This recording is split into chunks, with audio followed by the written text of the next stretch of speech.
Hey everybody, this is David Steinman, writer-director of Santa's Slay, and you're listening to the Horror Squad podcast.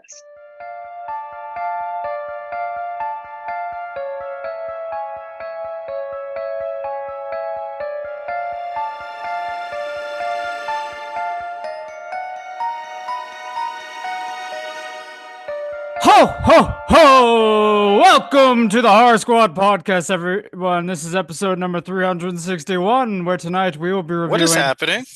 Christmas Evil. I am Santa Claus, everyone, being your host this evening.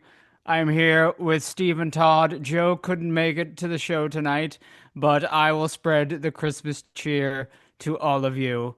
It's Todd and Steve, Merry Christmas.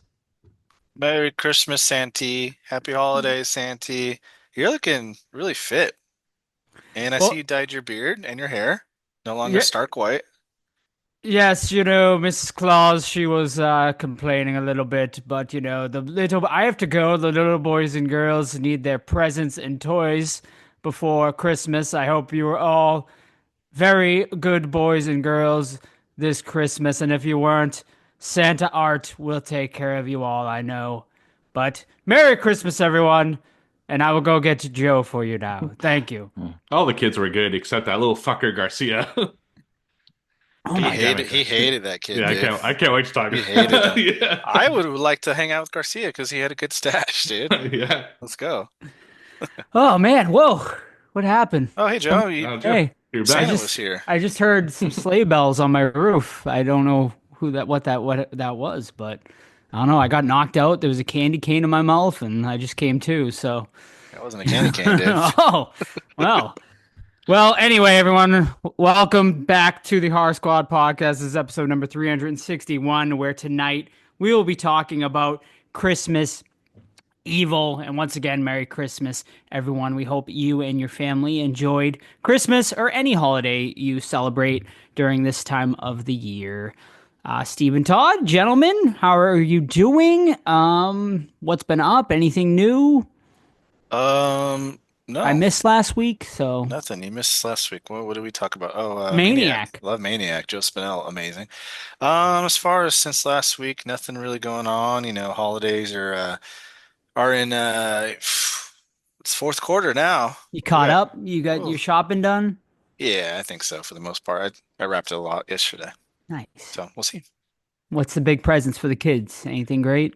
iPad or the latest iPad, Ooh, and then this really cool game used Tom Brady football card memorabilia thing, which is quite I wish expensive. I was your It's what I do. It's what I do. All right, cool down. best. Do you have a fond memory of like your best or favorite Christmas present you ever received Favorite growing up? Christmas present. I'll go while you're Go thinking. ahead. Go ahead. Mine was the Nintendo 64. Okay. It was a huge, massive deal when that was released, and I wanted it so bad. I did not think I was going to get it, and it was hidden away.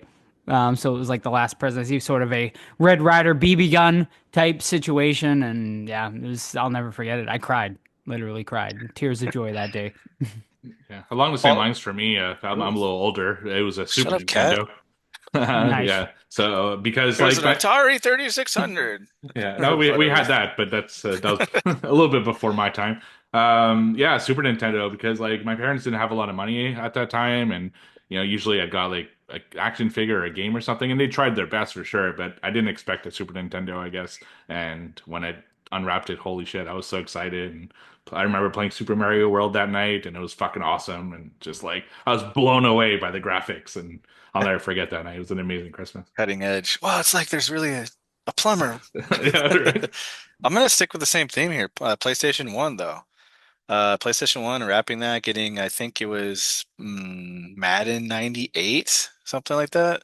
Classic. I think Terrell Davis from the Broncos was on the cover. It was just it was with I guess we do it too, like me and my wife, but you gotta save the big one for last. You gotta hide it. You can't let them go premature and get the big one and then everything else after that sucks ass. So yeah. Hmm.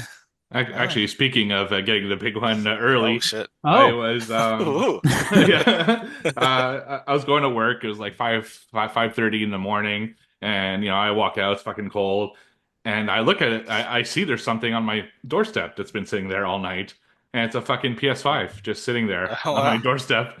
Oh. Apparently, they delivered it like the night before that they were supposed to. They're supposed to deliver it like during the day the next day, but Just they in the delivered. PS5 regular box? Yep, just like Oh my Oh gosh. my Porch God. pirating. You can do middle it. of No my kidding. porch. So yeah, so I got my Christmas gift early this year because of the shipping fuck up. But yeah, I was actually surprised no one stole it, and B, that it was just sitting there. I already got my gift. Nice. And Mhm. your kids are too old now, Todd, right, to believe in Santa Yeah, and all Santa's that. no longer a thing here, which sucks because it's really fun when they're little Hmm. and you gotta pretend and eat cookies and drink the milk and all that crap, but no more. No more. Yeah. Now I gotta ask you, as my parents, some parents, every family does their different traditions. Now some families do, all the presents are from Santa Claus. But my parents were like, no, we're fucking taking credit for these Seriously. fucking presents. That's So fucked they're up. like, these couple presents here from Santa and everything else is from me. Is that what you did too as parents, Todd? Or Yeah, yeah. usually it was, the big thing Hmm.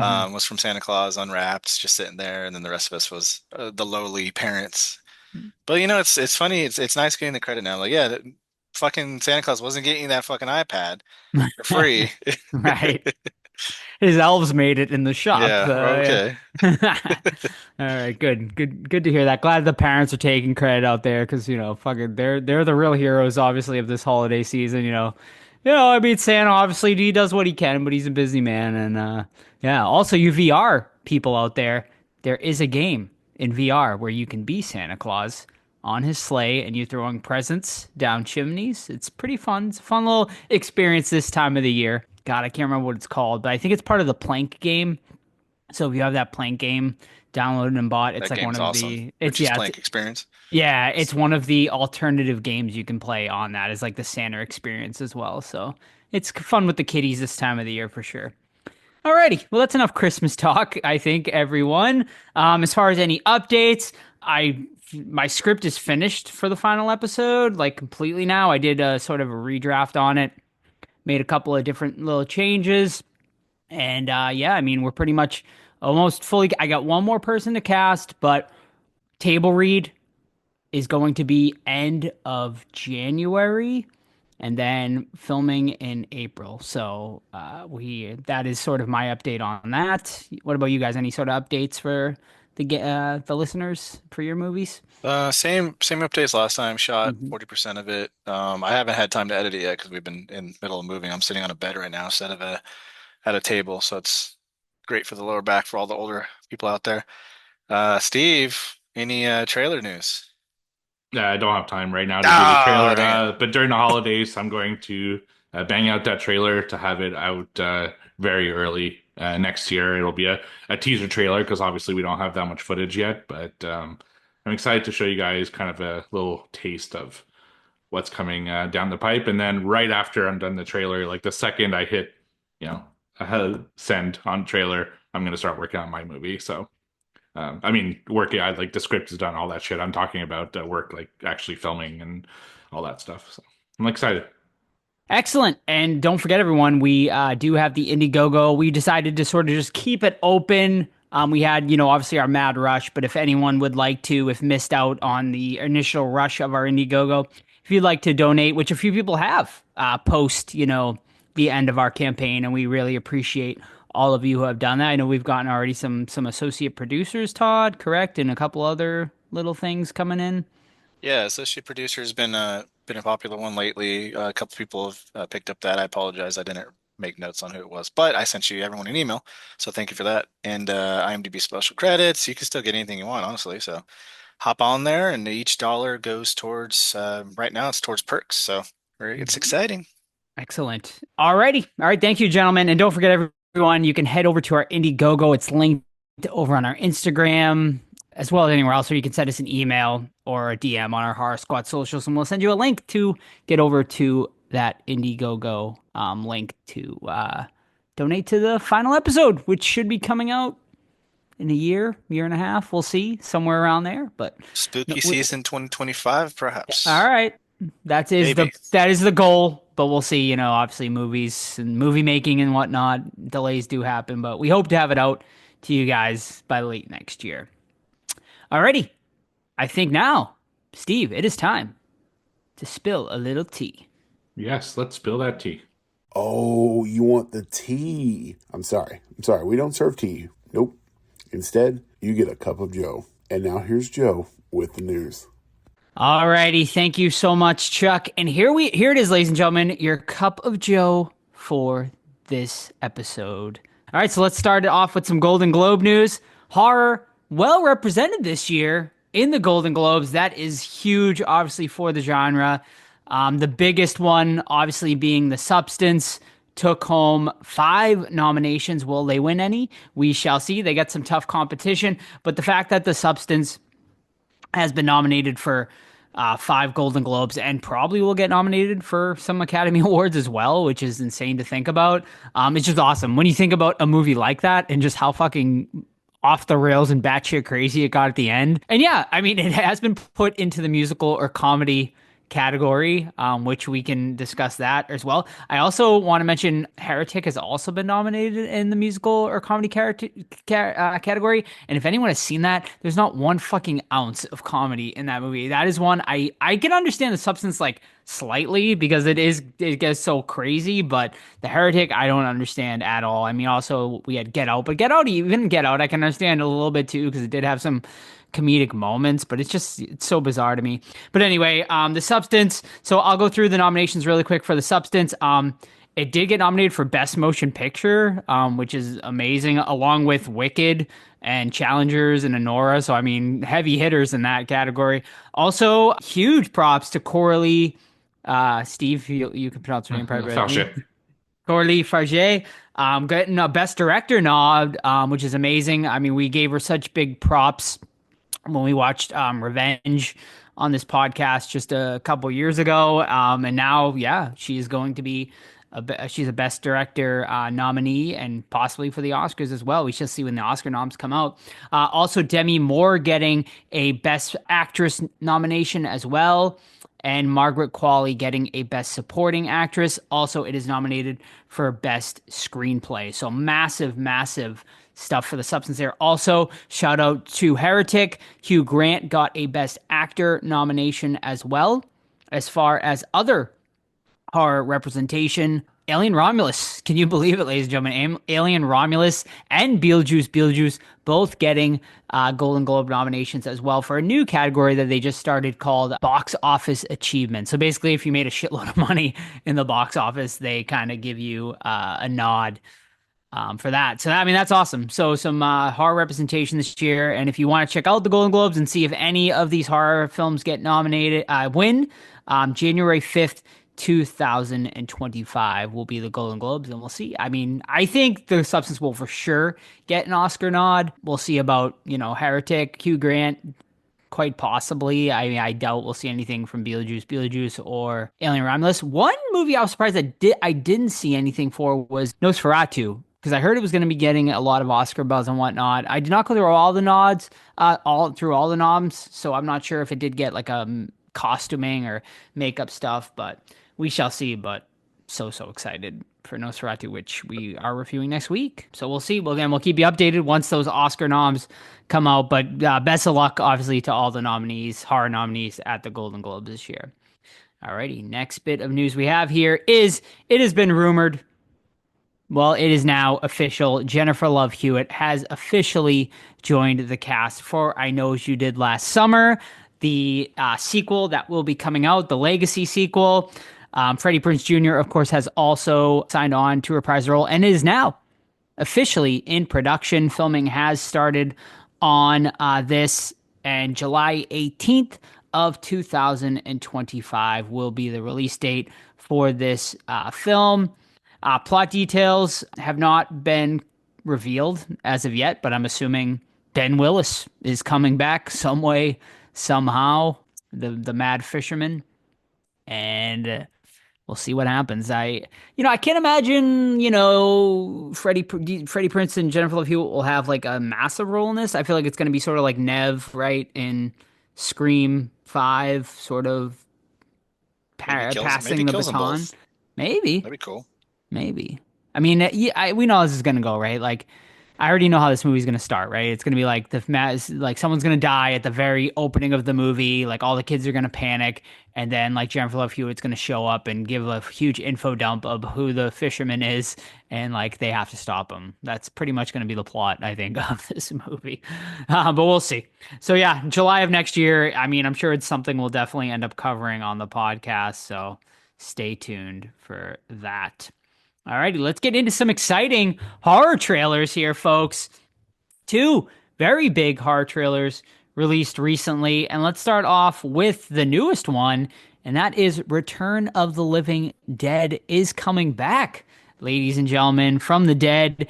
It has been 20 years, I think, since the last one came out. So it's been, quite a while since we've gotten a new Return of the Living Dead movie, and this one is going to be titled, as far as I know, based on the trailer, Return of the Living Dead. So it's going to be Return of the Living Dead, and then the sequel will also be called Return of the Living Dead, because this is based on the plot synopsis that has been revealed. It is going to be a direct sequel. So the new story will take place in a small Pennsylvania town over Christmas. It will be set in the year 1985, 18 months after the events of the original film. So that is all we know as of now. But gentlemen, I believe we all watched the trailer for it. I'll start us off. There's not much to see here. I mean, it's a very basic teaser trailer. Honestly, I think it went on too long, of just Tarman dragging a Christmas tree through a cemetery. But it was cool. Like, you don't really get a full reveal of Tarman or anything like that. But the Christmas aesthetic looked pretty cool. I'm always down for a new Christmas movie, and this one will be releasing next Christmas. Yeah, other than that, what do you guys think? Yeah, Graveyard in the Snow looks pretty dope. Yeah. Like that. Why does Tarman have a Christmas tree? Who knows? But I think this one had some fuckery going on with it, right? Like the rights issues or something, and the original cast is screwed. I don't know, something like that. Yeah, same thing for me. I mean, I it's just Tarman in the shadows dragging a Christmas tree. So it's cool that it's coming back, but until I see like something actually concrete, I'm not going to get too excited for it. I mean, this might go the same way as the Toxic Avenger, which looks like it'll never come out. So who knows, But it is cool that they're trying to bring back this property. Do you think they should have let it just lie, or like, is this something you're like super excited for? I mean, it's along the same lines as the Night of Living Dead sequel that came out. I forget what it's called, Festival of Living Dead or something like that. And they're gonna try to use it. If they want to do a zombie movie, I guess use a property name that and Tarman's in it, so I guess it's gonna be something. So why not? Who cares? All right. Well, it's certainly something, and it'll be out next Christmas, and definitely something we'll end up reviewing. I don't know. I doubt this is getting a theater release. I'd be very surprised if it does. I assume this will hit VOD or something next Christmas. So keep your eyes open, and we'll keep you guys updated, of course. All right. Let's get into it. Probably the most anticipated trailer of maybe the entire year has released. The highly anticipated 28 Years Later sequel that is finally coming after so long. 28. When did 28 Weeks Later come out? I mean, it's probably been 10 plus years at this point. 16. Oh, really? Has it been? Really? It feels like so much longer than that. All right. Well, 28 Years Later is finally coming. Sorry. Okay. It was 2008 or 7. Yeah, okay, yeah. All right. That sounds more right. I took my now wife on a date to see that movie. Oh, nice. Yeah, so I mean, obviously the fans have been clamoring. I don't think a lot of people thought it was ever going to happen, but here we are, ladies and gentlemen. Danny Boyle is back to direct. Alex Garland is back to write this. I mean, the whole team has gotten back together to, I assume, finish this trilogy off. 28 Years Later will be coming out June 20th, 2025. Quick plot synopsis. It's been almost 3 decades since the Rage virus escaped a biological weapons laboratory, and now, still in a ruthlessly enforced quarantine, some have found ways to exist amidst the infected. One such group of survivors lives on a small island connected to the mainland by a single, heavily defended causeway. That kind of sounds like Survival of the Dead, does it not? It does, yeah. When one of the group leaves the island on a mission into the dark heart of the mainland, he discovers secrets, wonders, and horrors that have mutated not only the infected, but other survivors as well. Gentlemen, the trailer is out. We watched it. And to me, I mean, it's a perfect trailer, right? It doesn't give a lot away. It gives you enough to keep you interested and looks really intriguing and awesome. And I'm fucking super excited for it. Yeah, me too, man. I love 2 and 3 and or 1 and 2. And actually, it's got some mainstream presence too. People at work ask me about like, hey, what do I think about that? Because Hmm. they know I'm a horror guy. But you know what is annoying is like the day and age we live in where everyone like takes frame by frame and like dissects what the trailer is. The And like, the oh, that's Killian Murphy yeah, was a huge piece. Yeah. exactly. So they came out and said that wasn't him. Mm-hmm. But if it was, they just fucking ruined it. But why would you put that in there if it was? Because you know people are gonna see it. But either way, Right. I'm pumped for it. I have a question for Steve though. Are you going to be selling your Blu-ray or DVD copies of 28 Days Later and 28 Weeks Later? No, Because they because go there's no for other way to. insane. Oh, do they? Yeah, I know. I 100, like having. plus dollars, yeah. Really? 100 For plus the dollars. nice. So for those out there, 28 Weeks Later has streaming because it's owned by Disney through Fox. But 28 Days Later does not, and you're not allowed to produce 28 Days Later anymore on DVD or Blu-ray. So those, if you have the copies of those go for 100 plus dollars on eBay by themselves. So it's insane. But here's my thought process, Steve. Like, someone's gonna re-release these as a triple pack. It just has to Yeah. happen. So do I capitalize now and sell my Blu-rays for profit? What do you think? Yeah, no, I just like owning it. So Yeah, if no, I but want to I'm watch like, it, yeah. but I'm a sucker for those like box sets now. So Right. I Yeah. don't know. We'll see. But yeah, We'll see. I can't wait for the movie. Yeah, and I love this trailer, man. It's so good. There's something about so the whole trailer has this person like saying like random numbers and names and stuff like that, and like it's just so unnerving for some reason the way that they did the trailer, and I loved every second of it. And yeah, I'm curious what happens with that whole like kill. They said it's not Cillian Murphy in the trailer, but they didn't say it wasn't Jim. They just said it wasn't Cillian Murphy, so it's very possible it's a stunt double that's playing a dead Jim. But who knows? We'll see. And honestly, I don't want to watch anything else. I want to just see the movie at this point. Yeah. I mean, the best theory I've heard, if it actually is him, is that it's like a dream sequence, which would make sense. I mean, because it does look just like him, but they even like had to fucking bring out, like, introduce like the stunt double to be like, hey, this is the guy that like played him or whatever. Or, like the actor, they're like, it's not Killian Murphy, like it's this guy or whatever, which is funny. The internet, man, it's wild times we're living in right now where that becomes like headline news and they have to pull the actor out and be like, hey, it's me, it's not Killian Murphy. So it's great. And yeah, I mean, something we'll definitely be covering when it does release, and we're all super excited for it. All right. Some other huge, it's a big week for horror news, ladies and gentlemen. Evil Dead. We are getting another movie after, Evil Dead Rise was, well received and did really well in theaters. Well, now we are getting a new one in 2026. This one is going to be directed by Sebastian Vanacek. I'm definitely butchering that. But he did Infested, which I believe you love, Steve, right? From this year? I did. It was awesome. Yeah. So he will be directing on this new iteration of Evil Dead. It is going to be a completely sort of original take on it, because what we have heard recently from Sam Raimi is that the new course for this Evil Dead franchise is he is going to sort of hand select hot up and coming filmmakers to put their own spin on sort of the Evil Dead franchise. So I think they will all sort of be sort of like in the universe of Evil Dead, but none of them will sort of connect together and sort of be separate standalone stories, which I think is a pretty cool idea, and I like it. As far as the title, we did get a title, and this one, we got Evil Dead Rise. We'll be ready, folks, now for Evil Dead Burn. I mean, Stupid fucking title, dude. I don't love the title, but like it's just like, yeah, I mean, it's like Halloween kills, Halloween ends. Like it's just like Evil Dead Rise. Like it just seems like really fucking lazy at the end of the day. But whatever, as long as the movie's fucking good, I don't care what the title is, right? As far as Sebastian Vanacek, he did say, he said, I told the studio I wanted to make a nasty film, a film that hurts, from which you come away tested. So we shall see how fucking brutal and great it will be. How was Infested? Was it pretty brutal, pretty great? You think Yeah. he's the right director to take this on? I can totally see him doing an Evil Yeah. Dead. Yeah, Infested was a really interesting film, and yeah, people should check it out. I don't hear enough people talking about it this year, so it is a French Add, film though. Just therefore, top 10 worthy for you? it's Should I like want? just off my top 10, but Okay. yeah, someone else might enjoy All it. right.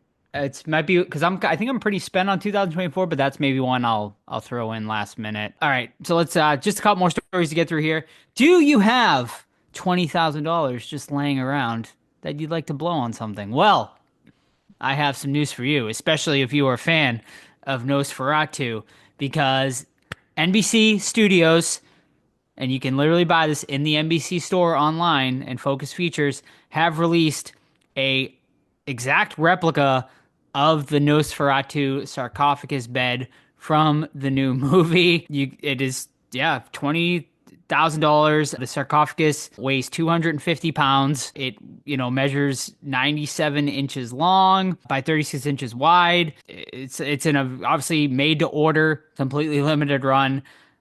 Who's actually going to buy this? I would love to see this thing in person. Guillermo del Toro, definitely. Right, yeah, right. But yeah, I mean, the fucking pictures on it look amazing. I mean, it's awesome. Great marketing, really, to sort of get people talking, being like, who the fuck's going to pay $20,000? But man, I mean, if this movie doesn't live up to the hype, I'm going to be so disappointed because this is by far like my most anticipated horror movie of the year. I've heard early reviews are amazing for it. I wish I could go. There's an early screening on the 18th, and I can't make it to it, unfortunately. But man, like, the day after Christmas, I will be there. What about you guys? Do you guys have plans? Christmas Day, day after Christmas? Day after Christmas for Day us. after Christmas. Me too. Yeah, the 26th. Yeah. Nice. Nice. All right. Excellent. And we'll be covering it on next week's episode. Very, very. Oh, no, I'm sorry. 2 weeks. In 2 weeks. Sorry. Yeah. In 2 weeks. Very, very exciting. Cannot wait for that. Alrighty. And a quick update on Final Destination Bloodlines. A release date has been announced May 16th, 2025. We will be getting Final Destination Bloodlines, and it will be, from what I'm hearing, one of Tony Todd's final roles. Is going to be one of his final roles. He did reprise his role for that movie, so go and check out Final Destination Bloodlines. And finally, if you are a big horror collector, for the first time ever, ladies and gentlemen, that's right, and I couldn't believe this, ever, the Texas Chainsaw Massacre soundtrack has hit vinyl, CD, and cassette. First time ever. That's wild to me. Like, it never got a release ever. That is insane. But Waxwork Record has released it. You can actually get a bundle that comes with all three formats, plus you get a tote bag as well for $75. Or you can just buy the vinyl, the CD, or the cassette completely separately. So you can head to Waxwork Records for the release, and the fucking artwork, like, everything looks absolutely amazing for that. So for you Texas Chainsaw Massacre fans, or just like horror collectors in general, this is something you definitely want to pick up for the archives. You guys doing it? Yeah, I got mine. Yep. Nice. There you go. Yeah, I got the bundle. I was like, I only did the vinyl. The vinyl. Yeah. Yeah, I wanted the tote, and Sam loves the cassette, so. Cassettes are cool, man, but Yeah, that's a rabbit hole I don't want to go down. She's gone down it, and she collects CDs too, actually. Like, every con we go to, she'll look at the cassettes and the cool. CDs, yeah. And she did pick up a Nope she found Nope on VHS at the last con we went to. Someone like made it. It was really, really cool. So that's something else she's been into recently. All right, and that's one more story. I'm sorry, because this one's kind of big. I'll just do it really quickly. But Austin Butler has been, who many of you know as Elvis from his latest role, he has been cast as our next Patrick Bateman for the new American Psycho remake. I don't hate that casting choice, honestly. I can kind of see it. I mean, he really committed to Elvis, and he's not a bad looking dude, so I think he could pull it off. But I don't know. Steve's shaking his head. Steve's shaking his head. Yeah, I'm shaking my head. Maybe He's weird... too good looking. Well, you know what? In a weird way, I think he's too much like, the Patrick Bateman of the original American Psycho. I was hoping they'd go kind of a different route with it to really make it separate, but I can totally see Austin Butler as Patrick Bateman, and that's almost a problem in a weird way. So I don't know. There's something that's irking me about it. I'll watch it, of course, but yeah, we'll see. Yeah. Yeah. Okay. And I keep seeing bigger stories just keep popping up on my thing. Also, McKenna Grace, for you Ghostbusters fan, has just signed on for Scream 7 as well. So congratulations to her. I met her at a con just a couple weeks ago. There's your killer. Quite possibly. I could There's definitely your see killer, that. y'all. I could definitely see it. Yeah, because they're not saying like who she's gonna be in it or anything like that. So yeah, I could see it. And she's a big actress, like after coming off Ghostbusters. So we'll see. Could be Sydney's daughter. That's one. They already cast Sydney. It's a different actress. That's who the killer is going to be. I think. Sydney's daughter. I think, yeah, her own daughter. Let's lock in our votes here. I'm McKenna Grace. I'm going Sydney's daughter. Okay, Joe. I'm gonna go Matthew Lillard. Stu is finally returning. Hold on. What if McKenna Grace is like a fangirl of Stu, and they're both killers? Maybe she's Stu's daughter. Oh no more of that. You got a prison guard. Billy's pregnant. daughter. Now we get Stu's daughter. Oh. You know Matt Lillard's coming back, right? He's I hope so. He's right now at his probably peak popularity, like in a long time. And it's just like it just seems like a no-brainer. If they're gonna bring him back, this would be the time. And you know what's crazy about I think this? I would fucking hate it personally, but we'll see. You know what's crazy? I thought you were on board for that. Go ahead. Nah. Yeah, he's at his peak popularity, but for what? For being cool. He's done nothing in the last 10 years. Five Nights at Freddy's. Oh yeah, No. It's weird. It's like I think he's just hitting the con circuit really fucking hard. Yeah, maybe. Because he's always fucking busy now. It's nuts, but we don't want to get into another rant about cons. So. All right, and I'll leave it at that. That is it for horror news this week. Thank you, everyone. Alrighty, gentlemen, let's get into some what watched. I have a quick update. I'm going on a flight, and I have downloaded Deadly Dilf. Oh yeah. Day of the Dead for my flights. So that's gonna be interesting. Someone looks over at you and watches Deadly Dilf. Yeah, hell yeah, I don't care. But yeah, both movies are downloaded. They're ready to be watched on the flights. So I will when I get back from my vacation, I will give you. I know. That's not interesting at all to keep you. What's the flight to Kansas? Like 4 hours? Yeah. There's a layover. So yeah, the first leg is like 2 hours, and then the other leg is like 2.5. So I'll be able to watch. It'll be great. It'll be great. It'll be a great time. Should we just finish trivia tonight so you can get your third? Did we say why you're watching Deadly Dilf? I don't know if we actually. Oh, you want me to run it through? Sure. As a commish. All right. So yeah, we talked about this fantasy football a few times, but our regular season ended, and the rule for us is regular season overall loser has to watch a punishment film. Joseph, your boy over here, drafted Christian McCaffrey 1 overall.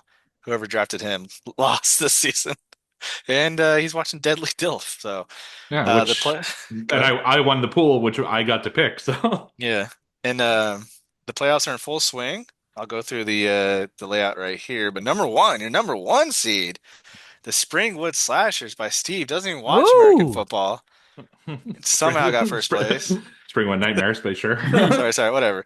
Yeah. The Lagoon City Creatures, Asa, he's second place. Smith's Groves Boogeyman, TJ third, and the Crow 2024, our buddy Eric, fourth place. And I'm now officially Super Bowl bound because I won my semifinal game. Ooh. Wow. So, yeah, I'm this guy. I got to send I might have to send a ring to you, and you guys are on strike up in Canada for. It won't be by the time next week. So if you want to join us next year, send us an email. We'll save your names or whatever. Because this year we only had an 8-person league. I'd love to get this to like 10 or 12 for next year. It'd be a lot of fun. So yeah, fuck 12. Join us. We can do 10 for sure. 10, yeah. I'll cap it at 10. I'm in a 10-person 2-quarterback league, which is really fun. Oh, wow. It's a good time. Very competitive. All right. I guess that's it. All right, yeah. So yeah, that's an update as far as I'm finally going to watch Day of the Dead. It's only been about 4 months, but I'm finally getting to it. But all right, let's get into what watch, gentlemen. What you been watching this week? I only got one, so I'll lead off. And that was a movie night with the homies TJ and Brent, and we watched Dead Snow 2: Red versus Dead. I believe this is from Norway. Have you guys seen Dead Snow 1? No? Steve has, of course. Yeah, so essentially these group of like 20-year-olds or whatever, they go off into the woods and they find a cabin, and the cabin has hidden Nazi gold in it. And when they disturb it, zombie Nazis come and they want to get their gold back and shit, right? So this one picks up right where one leaves off. The zombies are still pissed, and now instead of trying to get their gold back, they're trying to fulfill the mission that Hitler himself set this group of Nazis on back in World War II before they were killed by Russians, who are also being reincarnated as Russian zombies to fight the German zombies because they have bad blood, obviously. So it's got Martin Starr, who of various things. And he comes in as like the zombie squad, and him and these two girls are like Americans, and they have like the zombie squad where like they're experts in zombies. So of course they get called and they go all the way to Norway, and then they fight the zombies and shit, blah blah blah. Very funny. Like when it starts going, like the comedy really hits for me. The gore is fucking great. Like the gags and stuff like that, love it. Didn't really connect with any of the characters except for like this one zombie that keeps getting killed and reincarnated over and over again, which is really funny. And overall, I think it's a pretty badass zombie movie just because of the kills and overall like feel of it. So that's Dead Snow, Red versus Dead. That is currently streaming on Tubi and Prime. And a shout out, a rest in peace to the star of the film, Vigar Hole. He played Martin, the lead character who passed away due to battling an illness recently. So rest in peace to him. All right, I'll go next. So I have now completed my Discord monthly challenge, where every month someone recommended to me a movie to watch, and this one was the final one, and it was by Kayla, who recommended 2021's Hell on the Shelf, which I found over on Tubi. So thank you everyone for sending me those. I'm already starting a list for 2025 because I really, really enjoyed it. But next year, there's a catch. If you give me a movie, I give you one back that you have to watch as well. And I think I'm missing 6 right now. So if anyone wants to send me one, I would gladly watch it, but you have to watch one of mine as well. So this one, man, Kayla, what did I do to you, Kayla? God damn. So this is by the Polonia brothers, who I don't know if anyone knows who that is, but if you do, they make basically the worst movies ever. Like they mostly known for those really bad shark movies like Doll Shark or Cocaine Shark or a bunch of other ones. I think I've watched 9 of these fucking films at this point.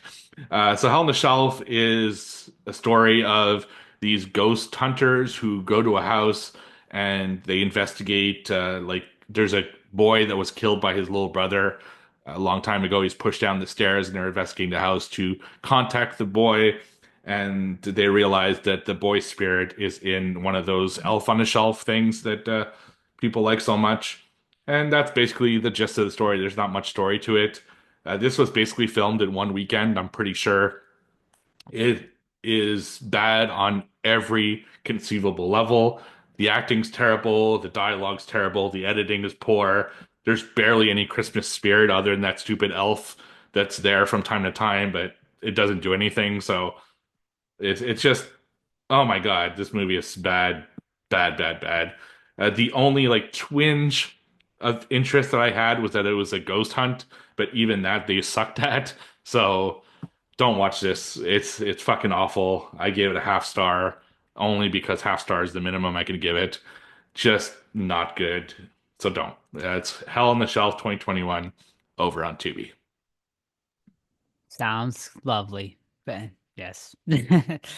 Yeah, I've heard of the Polonia brothers. I don't think I've ever actually sat down and watched like a movie in their entirety, but yeah. I met them with Did like, you? Yeah, at Texas Frightmare the year I went. Oh, okay. And I was at the table. What were they looking at the promoting?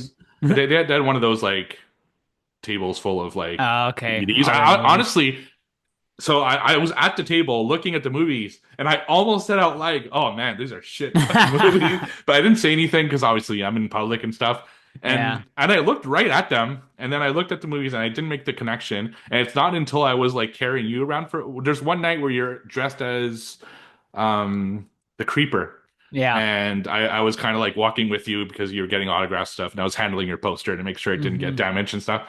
And it's when we walked by that table again that I noticed, I'm like, oh shit, that's the fucking Polonia brothers. And I mentioned it to you or Cody, one of the two that was there.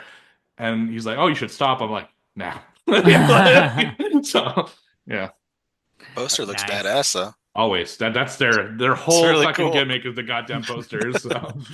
Yeah, It's and really that's cool, why man. Kayla picked it, is because she saw the poster and she knows I like bad movies. But Nice. Polonia is like a bad level that even I can't get into. Is it better or worse than that guy who makes the Trump versus Illuminati movies? Oh, I would watch that 3 times over one of the Polonia brothers. Okay. That's how bad these fucking movies are. Wow. At least I was laughing at how bad that was, you know? The Oh, fucking shit. Giggles the Clown or whatever, but no, this is just painfully Which one did bad. you like better, Hell on the Shelf or Doll Shark? Because you gave both a half star. Probably Doll Shark, because at least like the Doll Shark was there. The elf doesn't do anything. The Doll Shark was already somewhat active. So House Squatch. House Squatch, is that another one I House watched? Squatch. You didn't know, you haven't watched it yet, but the poster's so cool. Yeah, Love he's love on it. my like top 5 directors I've seen the most movies of. It's Wow. really sad. The Trump versus Illuminati just made me think about the drones. Have you guys seen this drone Oh my news? God, don't even get me running started wild? on it. All right, what do we think? Is it aliens? Is it government surveillance that they're not telling us? What do we think here? If you strip it away to what it is, there's unknown flying objects, right? Yeah. And if you're a drone operator, you have to have a license because you can disrupt air traffic and all that safety concerns, right? So if you just look at it from that, they've acknowledged that there's shit flying around, but they're not doing anything about it. It's either Right. A, government stuff, or it's B, something else, right? And I don't think it's another country because we wouldn't allow that. So It's definitely military stuff. And, like, gotta be. being in the government, I know how they think, and how they think is that basically shut the fuck up about it. They're gonna tell the news to stop talking about it. Because yeah, it's military I stuff. just feel like Yeah. watching Mars Attacks ever since I've been watching this. I'm like, I gotta watch something. I mean, I think if it was aliens, I mean, I would think they would shoot down like aliens, but I don't know. Like, that's why I think it's Not gotta if be. you don't want to piss them off. I know. guess they're flying over like, yeah, I don't know. They definitely know what it is, right? And it's just ridiculous that they're keeping us in the dark about it, being like, oh, just playing stupid and coy and being coy about it. I look forward to seeing Amityville drones next year. So. Yeah, exactly. Oh, it's good. It's priority. It'll be out like next week. Let's Yeah. beat them to it. Yeah, let's do Right. that. Let's change the Oh my movie. God. Right? Yeah. That'd We be got great. $200 left over. We could just film that. Buy a drone and fucking killer Yeah. drone movie. Yeah. Love it. Holy All shit. right. We got, hey, trademark that. I'll have to cut that out of the editing. Yeah, cut that out. 'Cause we're fucking we're definitely filming this. All right, awesome. All right, enough of drone talk. I got one tonight for Sam's birthday. We did do a double feature at the movies where we went and saw Wicked, which is not my horror movie, but hey, this is a good movie. I gotta say, I did not think I would like it. I'm not a musical person, but I was pretty impressed. It's definitely worth a watch for you people who might not be into it. The great acting, great music, the fucking set designs, like it's quite a spectacle, honestly, to watch and see, especially in theaters. So I would recommend it. As far as horror wise goes, and this is kind of, I would call it kind of horror adjacent, but we went and saw Y2K as well, which bombed in the theaters like massively. I don't even know if it's out like in theaters anymore, but it did not make a lot of money. It's an A24 venture, which made me interested in seeing it.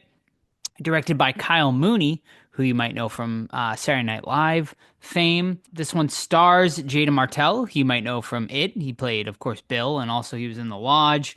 Also, Rachel Ziegler, who most of you will know as being the new Snow White, who has made some controversial comments regarding Snow White and all that. And Fred Durst himself makes a huge appearance in this movie. So this one... Yeah. Hot off the fanatic. Yes, exactly. I'm surprised he didn't make another film because that movie we all liked. Yeah, we did. Come on. I would love to see more from Fred Durst. But yeah, so this one is, sort of in the same vein as if you ever saw like This Is the End, of course, and stuff like that. But this one takes place in 1999.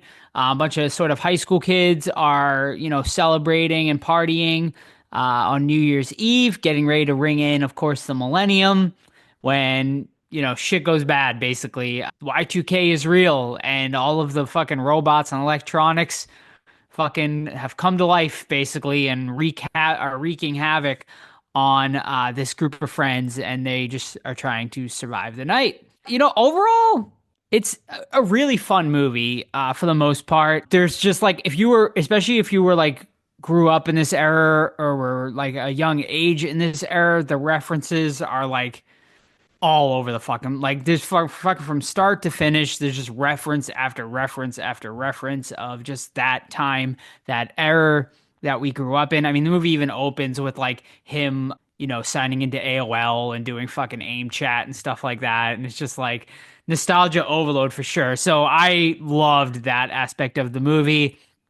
I loved all of just sort of the reference, even like obviously like Fred Durst being just like a pretty huge main character in this movie as well. I thought was pretty funny. So yeah, I mean it's really fun, but the issue lies like in the storytelling. I just like the characters like all pretty one dimensional and just I wasn't really rooting for anyone in this movie. So honestly, they were just sort of conduits to get to the next reference for me. I just was like, didn't care about any of them. So yeah, I mean, it was a really fun one-time watch. Is it something I'd ever watch again? Probably not. It maybe like with a group of like friends or something like that, but I definitely wouldn't sit down by myself to watch this one again. So I mean, it's decent. Definitely not like top 10 of the year worthy or anything like that, but I gave it a 3 out of 5. You know what's crazy about Y2K? It Hmm. feels like it's not that long ago, Right. but it's about to be a quarter century ago in Yeah. like a few weeks, which is fucking mind blowing. God Yeah. damn it. So old. Wild. All right. So my last one this week is a movie I watched over on Paramount Plus, and that is 2024's The Exorcism. So The Exorcism stars Russell Crowe. He plays a washed-up actor. He had a lot of substance abuse problems, and he hasn't had roles for a while because he's been like in and out of rehab. He's trying to get his life back together. He's trying to reconnect with his daughter, and he gets an opportunity to audition for a role of what seems to be like a remake of The Exorcist. They never quite spell it out that way, but that seems to Mhm. be what it is. And he totally bombs the fucking audition, but he bombs it in a way that the director is kind of like interested in him, and he decides to take a chance on him and give him the role. So he goes to the set. Oh, I should mention that the person who was originally cast in that role died on set in mysterious ways. So he gets the role and he goes to the set and he starts acting, and it's not going great, to be honest with you.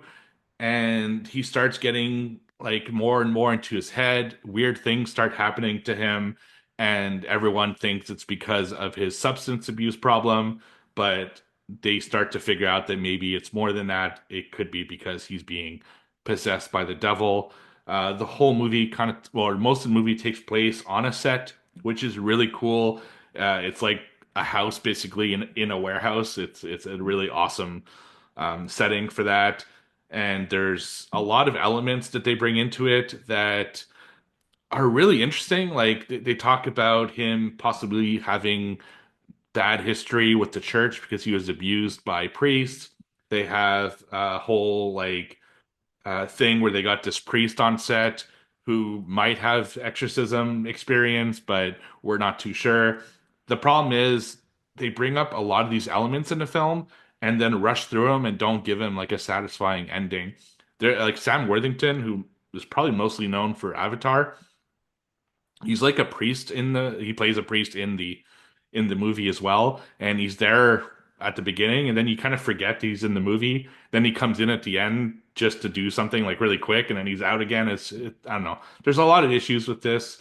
I enjoyed it because I love religious horror. I love that it takes place on a movie set. I think more movies should take place on movie sets because they're creepy in a weird way, like especially the way that it's presented in this film. It just, I wish it went further with certain elements of the film. I especially wish we had more of David Hyde Pierce's, who plays a real priest. I think he was an interesting character that they underutilized. It just needed more polish, I think, and it could have been something special. But I gave it a 3 out of 5, so nothing I would put on my top 10 or anything, but maybe worth checking out if you could find it somewhere. I watched it on Paramount Plus, so that's The Exorcism. Alrighty. Excellent. Yeah, I watched that one a couple months ago. I remember it being okay, like decent. So it's kind of in the same boat as you, I think. I just checked my letterbox. I gave it a 2.5 out of 5, so we're pretty close. Yeah. Alrighty. Thank you, gentlemen. And now, Todd, Do you have the Christmas themed trivia book for tonight? Yeah, I got it. Get All it right. out of this box. I just moved and it took me all my strength. I hope we didn't have Is to this have our Christmas final themed one? questions because I did not make my questions. I mean, Christmas mine are themed. Christmas themed, but we didn't have. I forgot if that was a requirement or not, but this, let's see, you won't be on the next one. Spoiler. One more episode, I think, after this. Nosferatu will be the end of it. Yeah, I think Oh, that's okay, Nosferatu. okay, We should do our okay. last one. Second to last episode trivia for the quarter number 4. Your boy, 21 points. First place, Joe, 14. Steve, 12. Woo!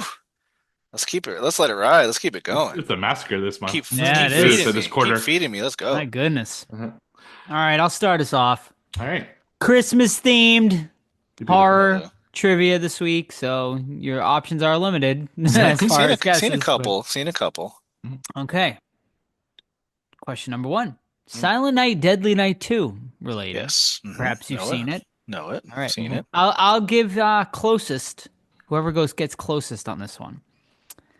Eric Friedman, of course, played the role of Ricky in the film, and in case you didn't notice, he has very strong eyebrow movements in the movie. Hence the garbage day. Garbage Well, day. So whoever can give me the closest, how many times does his eyebrows move up and down in the movie? My And- Oh gosh, my who God. counted this? That's This is hilarious.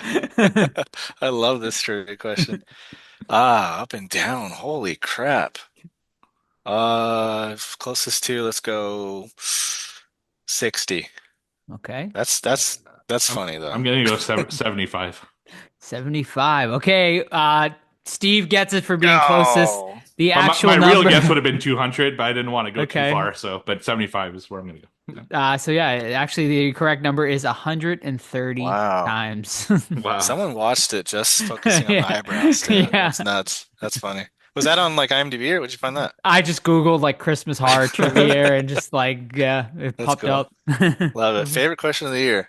Eric Freeman eyebrow raises. All right. I'll go next then.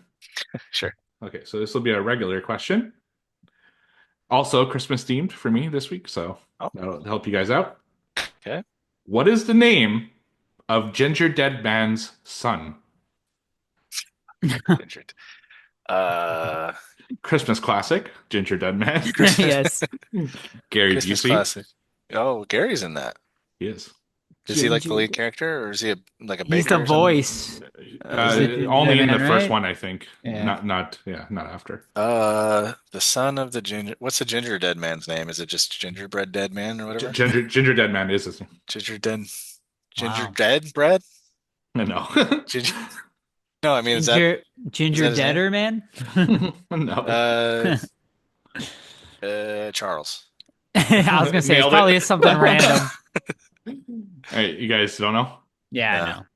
So Ginger Dead Man has an affair with Evie from Evil Bong. Nice. They have a child called Ginger Weed Man, How's that Nice. which has his own movie and is actually better than any of those two Gee franchises. whiz, So, dude. I've Oh, never my seen word. I've never seen Ginger Dead Man. oh, Is it really? worth a watch? I mean, it's Charles Band. You know, the first one is not too bad. It gets Okay. progressively worse as the series goes on, and then eventually intersects with Evil Bong, and then they have a kid and Ginger Weed Yeah. Man, which actually was a decent fucking movie, surprisingly. So All right, traditional questions, no theme. Boo.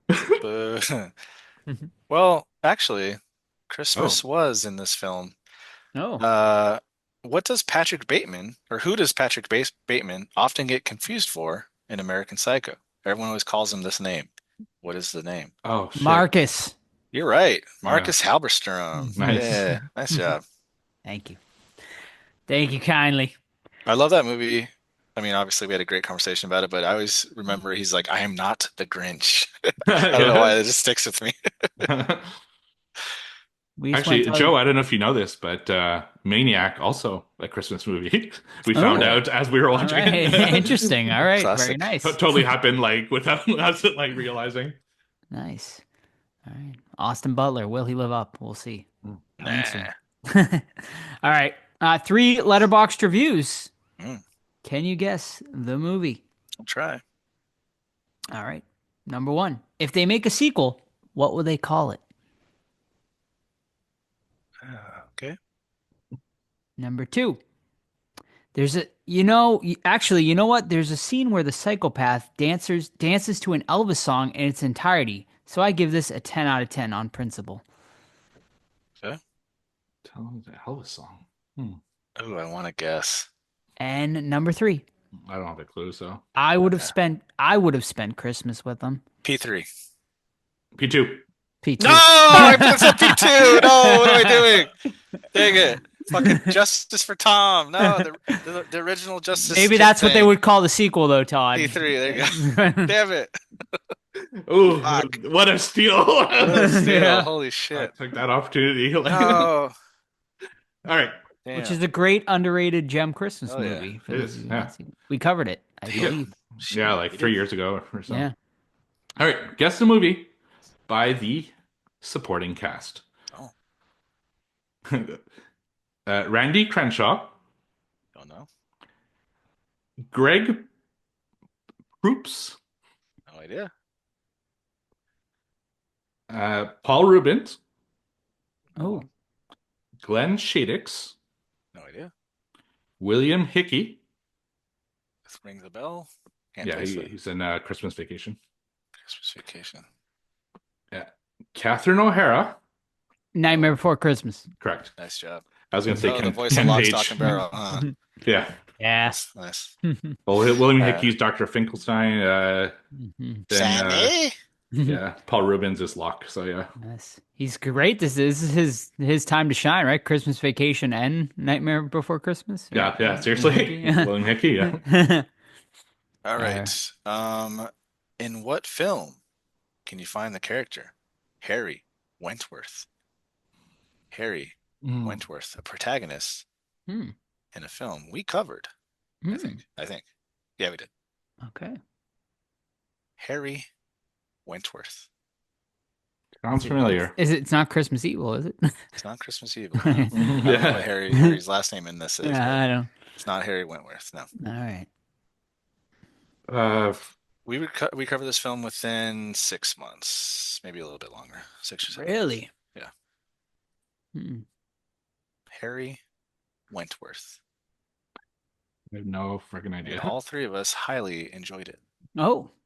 Harry Wentworth. If I gave you the actor's name, it'd be too easy, so you're not getting it. Yeah. But it's from the 80s, if that helps. 80s. Ooh. We haven't. How many 80 movies have we done this year? That definitely narrows it down.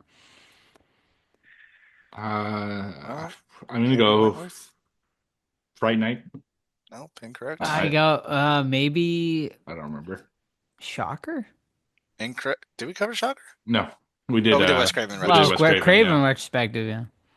Incorrect. The actor was Ted Danson in Creep Show. Harry Wentworth. Okay. Love it. Harry Wentworth. That's right. Hmm. All right. Lovely. Yeah. Thank you. Back to me. Yep. All right. Final one. Guess the movie based on the IMDb information. This movie was released in the year 2005. Clocking in at 1 hour and 10 minutes. Ooh, it's a quick one. Categorized as fantasy, horror, and comedy. I'm gonna go. Oh, it's going hard. Oh, I want. Should I Say just it, Big go- Daddy. No, I'm gonna wait. Okay. Oh, you Kinda know, right. say it, dude. I'm pretty sure I know it. Come So. on, Okay. Say it. All right. Okay. Currently rated at a 3.4 out of 10 over on IMDb. Brutal. Yes. Cast: Robin Sidney, Ryan Locke, Alexia Ailman, Jonathan Chase, and Margaret Bly. Okay. Nope. Definitely idea. not. I'm not going to say the director because it will give it away. Writers: William Butler and Dominic Muir. Ooh, William Butler. Nine Living Dead fame. Tagline. Oh, yeah. Tagline. William Butler. This one may give it away, so be ready for this tagline. Okay.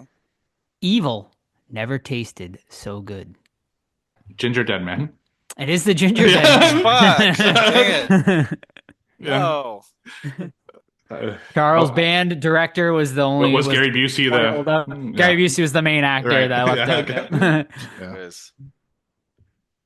All right. All right. Guess the movie based off the IMDb Parental Guide.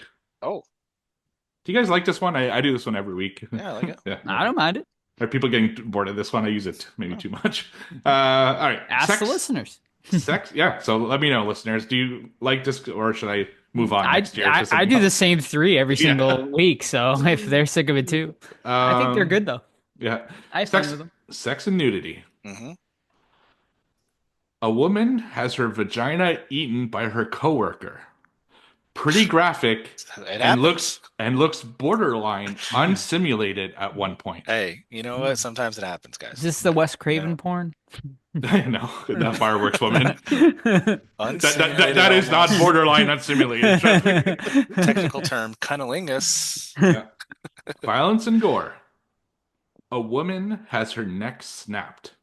I got it. It's oh So we have fuck, I got it, but I can't. Cunnilingus and Naps. I can't tell what it. I'll Okay, continue. yeah. I'll continue. You can keep going. Profanity. I know what it is. 487 uses of fuck. That's impressive. Average of 5.6 per minute. Is that a record? It's got to Gotta be. be up there with 5.6 Goodfellas. a minute. Gee. And tones of uses of other swear words. A Wow. majority of the film's dialogue is peppered with swearing. This is a Christmas movie? Yeah. Wow. Alcohol, drugs, and smoking. Some alcohol use, so nothing big there. It didn't have anything for that last category, so I'm going to give you a way easier violence and gore one that pretty much gives it away. Okay. A child is killed with an axe.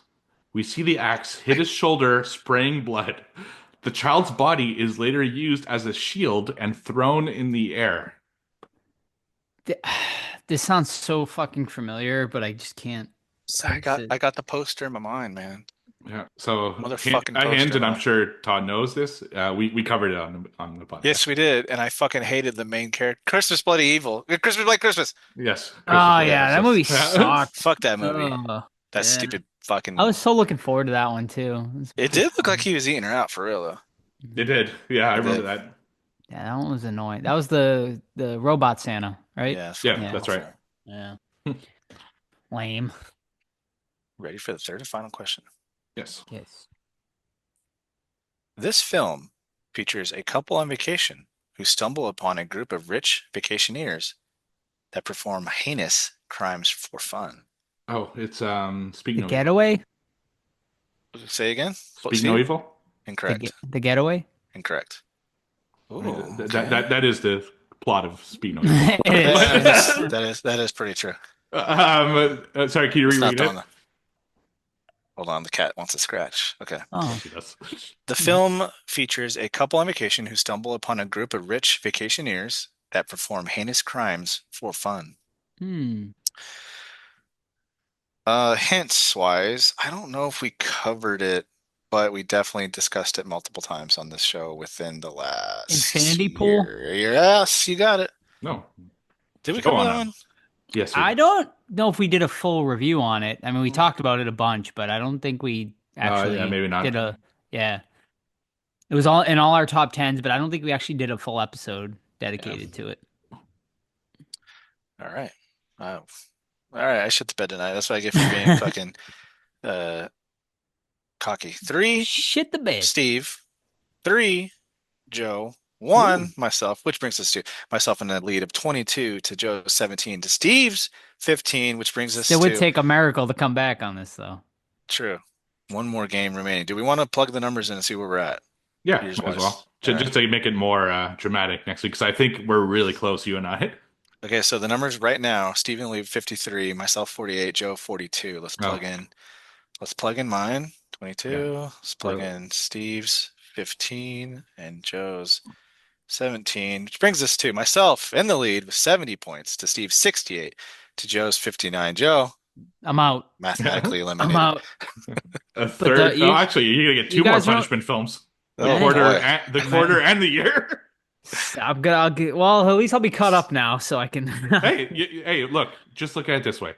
You get 2 films for the flight back, you know? Yeah, true. Send them to me. I'll watch them. Yeah. All All righty. right. All righty. Thank you, gentlemen. And now it is time for our main event of the evening, 1980s Christmas Evil, aka You Better Watch Out, which I found out while watching this. But I didn't ask that for a trivia question, which was a possibility. Oh, okay. All right, 1980s Christmas Evil, starring Jeffrey DeMunn, Diane Hall, Andy Fenwick, and Brandon Margaret as Harry Stadling. There you go. That's the last name. There he for is. you, Todd. Directed by Lewis Jackson. Plot. A toy factory worker, mentally scarred as a child upon learning Santa Claus is not real, suffers a nervous breakdown after being belittled at work and embarks on a Yuletide killing spree. That's a pretty solid plot synopsis there by our friends over at IMDb. But Todd, we always know you can do it better than anyone else. So give us a plot, a Christmas-themed plot for our movie tonight. Christmas Evil. theme plot. You want me to do it as Santa Claus then? Okay. Ho, ho, ho. We open on Christmas Eve, the year 1947. A young boy is watching his mom getting freaky with Santa Claus, dude. Santa Claus is on his knees. He's rubbing up her thigh. She's got some stockings on. He's doing some light kissing. And this is fucking like, this kid's not having it. He runs off to his room and he talks to his brother, and his brother's like, that wasn't Santa. That was really just Dad. Because earlier Santa came and was like giving presents and shit, right? And then the brother's like, no, that's Santa Claus. And they have a fight. Flash forward to present day. These guys are what, about 40 years old now or something like that. The brother that was Harry, who was traumatized by his mom almost getting eaten out by Santa Claus, is now like a little weirdo, man. He's obsessed with Christmas. He's a, bachelor. He lives alone. He's got like Santa Claus shit all over the walls. He's an odd guy. What makes him even odder is that he hangs out on the rooftop with binoculars, spying on kids, dude, looking through their windows and shit. And he's like, "Oh, Susie's fucking studying. She's a good girl. I'm gonna add her to my literal physical list of names. Susie, great at school. She's good." Goes through the list. Goes to what's that one kid's name? Rodrigo or something? Garcia. Garcia. There you go. He doesn't like Garcia at all, man. He's got Garcia in the naughty book for looking at Playboys and Penthouse magazines. It's like, I want to hang out with Garcia, man. Garcia is the fun kid in the group. He hates that motherfucker. He puts him in the naughty list. Turns out that he works at like a toy factory and he's like the boss, but he gets punked by his coworkers like fucking crazy. Like they make him like do the pick up the extra time and for them and shit like that. Lets them walk all over him, things like that. He's just obsessed with Santa Claus, man. He has his brother played by Dale from The Walking Dead, who doesn't look that much fucking younger than he did in The Walking Dead. This guy like has some great genes or something. His brother, like, it's weird. He loves Harry, but he also fucking hates Harry. And his wife was like, "You need to be nicer to Harry and have him over for Christmas." And he ends up not coming over, and he ends up, making his own Santa Claus outfit and going on a rampage. The only problem is it takes 50 fucking minutes before he does any killing. And by that time, I am checked out. Christmas Evil. I enjoyed it a little bit. I think Harry was a misunderstood character. I do think it's a little deeper than it pretends it is, but at the end of the day, I was mostly bored with this one. What about you guys? Yeah, so this is one I've been wanting to watch. This one I feel like I've turned on like a million times and then like I just never like finished it for whatever reason. But it's always been highly regarded as like one of the best Christmas horror movies. So I was super excited to finally sit down and watch this for the episode. And overall I liked it. Like I'm kind of in the same boat as you, Todd. Like it definitely takes too long to get going. But I find the Harry sort of character like the Christmas aesthetic here is fucking top notch. Like this is a great Christmas themed like horror movie. Like there's just Christmas spilling out like every single scene, which is great, which not every Christmas horror movie does.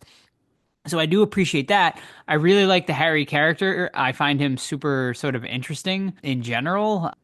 his motives are extremely questionable. But at the end of the day, he does seem to just really want to just loves Christmas and just wants to bring joy to people, and children and stuff like that. So I'm like, really, how bad is this guy? But yeah, man, I mean, I would have loved some more killing. I mean, the killing we do get is pretty fun and entertaining. But yeah, man, like I also feel like there's not much of a plot here either. It's sort of him just sort of going crazy. But I feel like this could have been fleshed out a little better. But overall, it's a fun watch. Like it's not something I see myself watching every single year, but I could see myself throwing this on every few years as a Christmas horror watch. Yeah, so I hadn't watched it either. I first like, well, I knew it existed obviously, but where I like got the interest to really watch it, it was featured in Search of Darkness, and I was like, okay, this looks like something that I should note down, and I did for like when we were going to review a Christmas movie, so I suggested it, and yeah, I love the story of this. I love the idea of someone who's so obsessed with Christmas and being Santa Claus that it drives him essentially crazy. And I love that he works at a like toy factory and he's really kind of getting into it in a creepy way though, because the spying on the kids is fucking disgusting.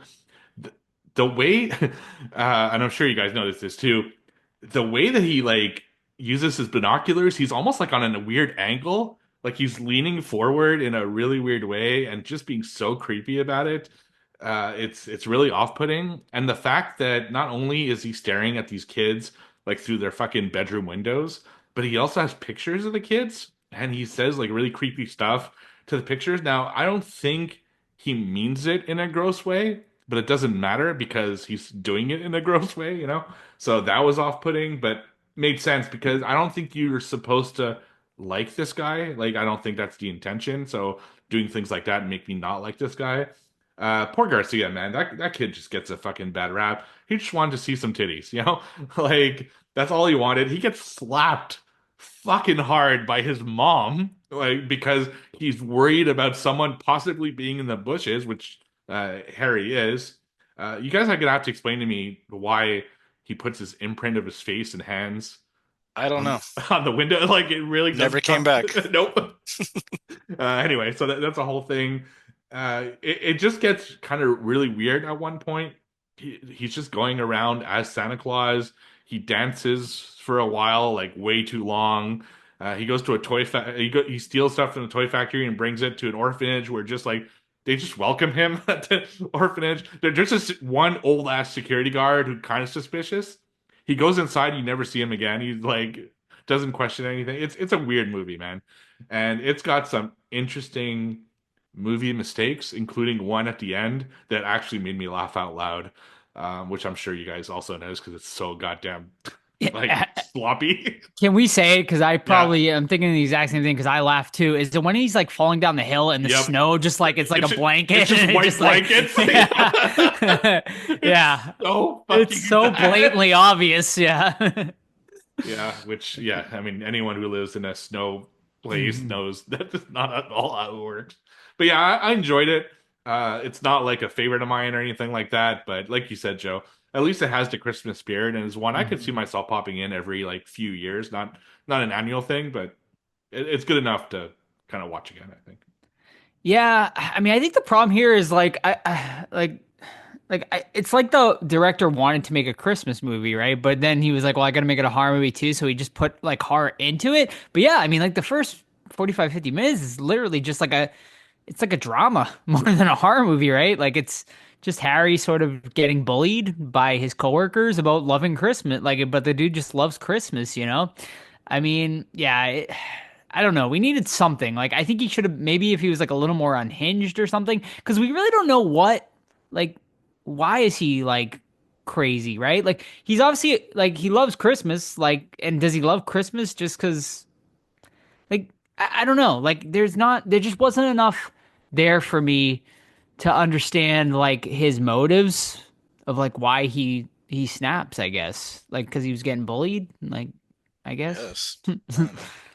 I think that's where the film kind of fails there is there's really a lot of disjointed plot pieces here, Yeah. and the editing was, pretty sloppy too at times.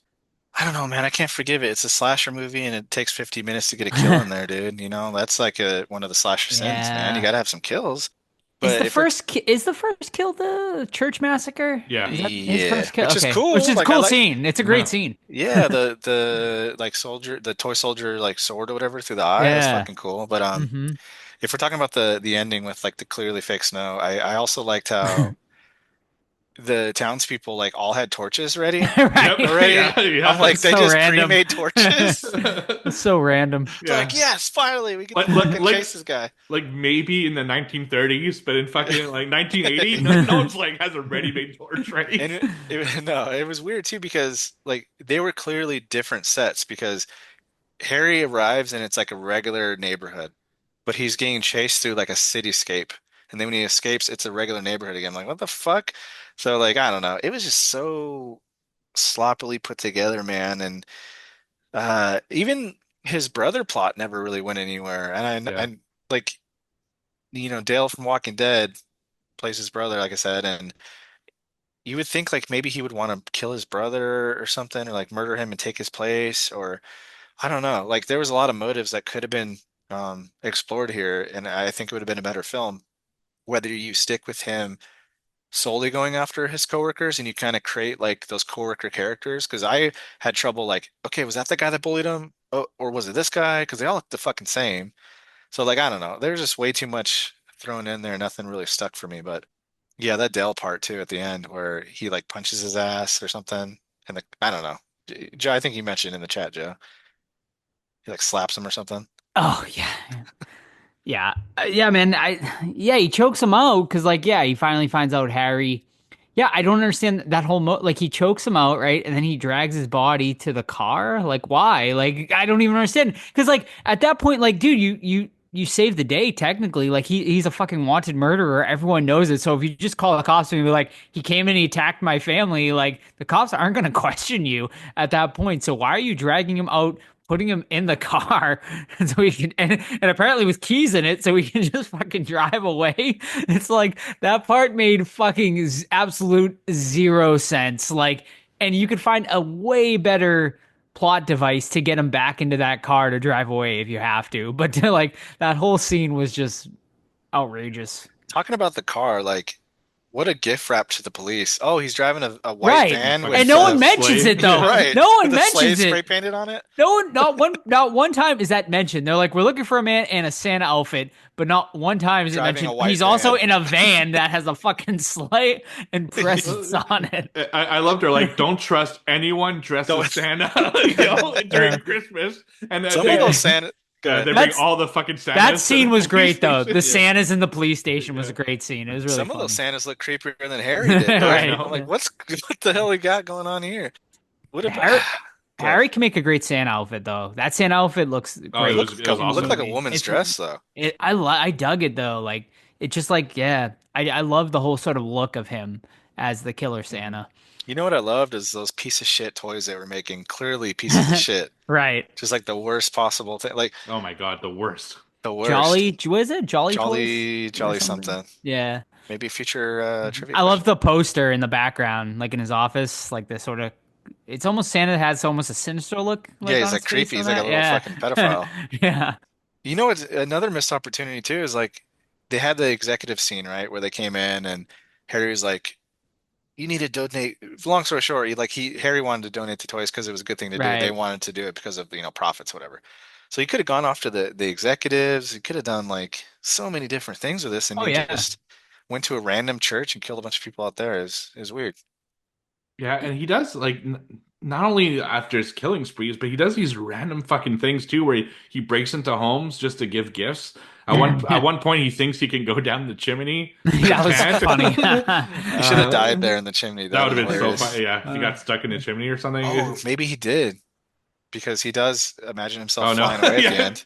Yeah, Okay. so everything We'll get after the into that chimney. ending. Yeah. So The he whole dies in the chimney. the party was so unneeded though when he's like peeping on like an office Yeah. party that has nothing to do with anyone, and he's in there so long Just yeah, and oh, nothing God. happens. Nothing Like happens in there. he should have killed somebody in that scene or something. That's where it's like, man, what is this? Like, it's honestly, it's like I kind of blame the writing or the directing here. Like, you needed to have some like more horror in this horror movie, man. Like, especially if it's a slasher. Like, yeah, man, that scene goes on for what, 10, 15 minutes Oh of yeah, him it's just so like long. dancing at the party, Yeah, it's like, way too long. and just having a great, like, hey, if it's a Christmas movie, sure, but this is supposed to be a Christmas horror movie, and you have a fucking 15-minute dance scene and him handing out presents to kids. It's Doesn't he like scare the fuck out of the nothing. kids at the end too?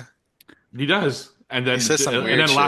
laughs it off. Oh, Yeah. he tells them if they're naughty, he's gonna bring them the worst fucking gift ever. Or something like that. Right. Yeah, I also think we needed more storyline between him and his brother. Like His brother, yeah, that was the the whole most thing. interesting part of the movie was sort of their whole sort of broken but not broken like relationship, like where like Jeffrey DeMunn's character really did seem to care about Harry, but also like understood that he had issues and stuff. And I feel like that should have been the majority of the movie. Like, and Jeffrey DeMunn obviously is a great actor and he's good in this limited role he's in, but I feel like we needed more of that.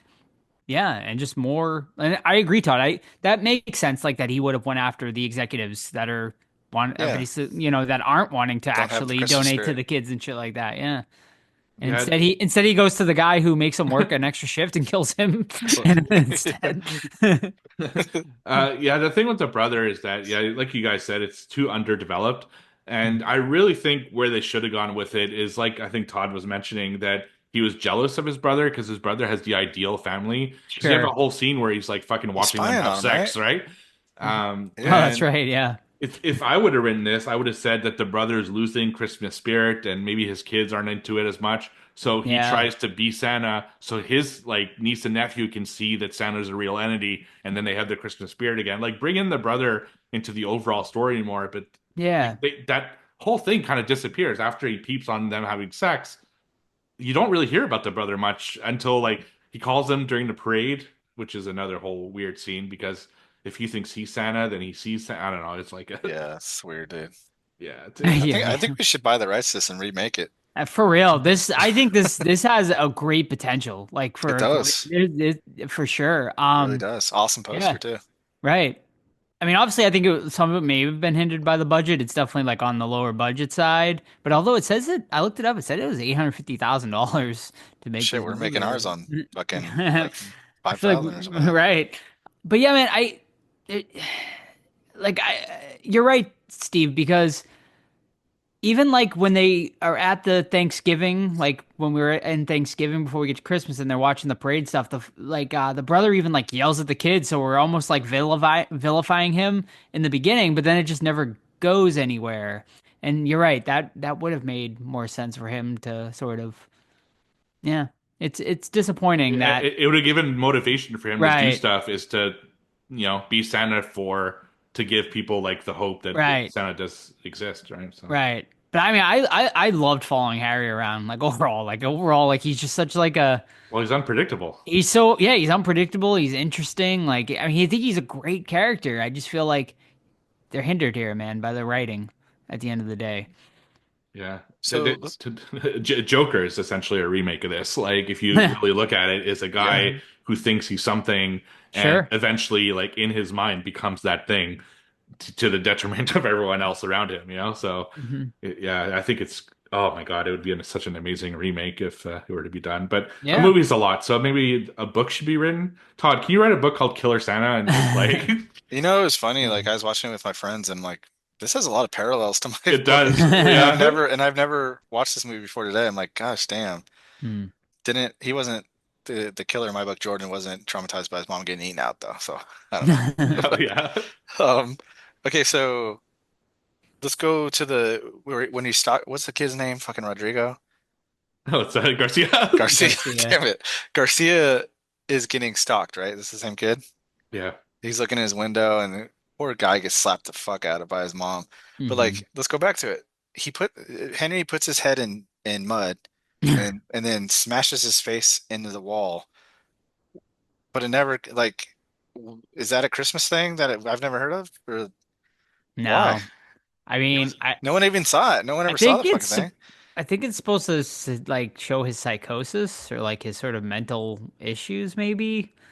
I don't know. And then another thing that I did not fucking understand, and we kept going back to it, and I feel like it never goes anywhere, is the tune he continuously Yeah, brings up I throughout got the my movie. tune. Right. Yeah. Which did you guys understand that? Did that ever get referenced? Like I feel like No. I missed something there. That should have been established when he was a kid then. Yeah, like Like, even listen like for the yeah. tune, Henry, of Santa. He even and yeah, he blah, even blah, like blah. messaged it to the brother, and the brother's like, "What the fuck are you talking about?" And like people are like, and like yeah, and it never. I don't think it ever goes anywhere. Back to that sex scene with his brother and his wife on the couch. They literally sent the kids away like 10 seconds 2 earlier. Like, seconds. there's Yeah. no fucking way, dude. My kids come and bug me fucking 4 times throughout the night. Like, what's this stain on the couch? Shut up. And then fucking Dale's doing push-ups in one scene, No, like randomly. I'm like, what the hell's going Super on? random. Yeah, he just wanted, hey, I want to show off my triceps. Gonna do some push-ups in this scene. yeah. Sure. All right, so Henry dies, Yes. clearly. Does he runs off the cliff and just dies? That's how I took it. Yeah, and then like so like him obviously like envisioning that he's flying through the slit at the end is he's dead. Right. Obviously, but that's like his sort of dream, like His ascending grace. after his death, sort of to heaven or whatever. His dream has come true now that he's dead or whatever. Okay. Holy shit. I did not make this connection. Sorry. I was reading to see if maybe this movie got some kind of like studio interference and that's why they cut so many fucking things. Did you know that Garcia's mother, who slapped the fuck out of him, is Patricia Richardson, who's the mom on Home Improvement? Oh wow, no, Oh, in it her is? Not in at her in her all. film debut. Oh, Wow, crazy, In 1980. Oh, Yeah, interesting. Jesus. crazy. It's a weird movie, man. Like, so I think the ending is clearly that he was Santa Claus the whole time and he just flies away in his sleigh. So I think I'm gonna stick with the dead in the chimney. He died in the chimney. Died in the chimney. What was his end game though, man? You can't fit down a chimney, dude. That he's so delusional that he's Santa that he thinks he would. So that's why I think he tried. Yeah. Yeah, I mean, he didn't have an end game, right? Like, there was no thought process here. Like, he's just a man that He snapped. thinks he's Santa Claus, like, and he snapped, and yeah, he I just really want him to fall off the roof though. dies at the end. I'm like, he's gonna fall off the roof. That'd been so funny. And then it turns into a Tim Allen Santa Claus situation. Mhm. Like, I was waiting for that. Did you like the ending, or did you want like sort of some grand finale of him fucking going out in a blaze of glory type thing or something? Or I liked it because it Yeah, I fit the liked it tone, too. Fit the Yeah. tone what they were going with. It was so funny. Like, I laughed so hard at the ending, so it was worth it just for that. Gosh. Well, interesting tidbit here. John Waters' favorite Christmas movie. John, well, is Jesus. fucking Wow. weirdo. So Yeah, it tracks. Yeah, for sure. Yeah, and All we right. talked about the fucking workshop. It's all like dolls and shit. Like it's 2 fucking weeks in a row that we see a guy's like house being all fucking creepy dolls and shit. It's like, I love the Christmas whatever the collages he had on the wall though. It was very Yeah. nice, very Yeah. festive. just like I loved the when he goes down the street with all the blow molds just lined up too. Yeah. That was a great shot. was that in his mind? Because that's like a weird layout to have. I don't think it was a really weird layout. It was like the same blow molds over and over Yeah. again. I just feel like they probably just bought what they found. That was all their or budget whatever. right there, Yeah, dude. right, pretty much. you want to hear a funny moment, a little self-reflection. As I was watching, I was thinking, man, this guy's such a weird fucking creep, like being obsessed with Christmas like this and living it like all year round. And then I go into my room, that's like horror themed, walk by my fucking Hocus Pocus room, down to That my guy's a Haunted loser. Mansion room, into Wow, that my guy's a fucking loser. basement with horror, into my Jaws fucking bathroom, and I'm Yeah. like, God, what a fucking loser. What a weirdo. Yeah, like fucking living his whole life as one holiday. That's funny.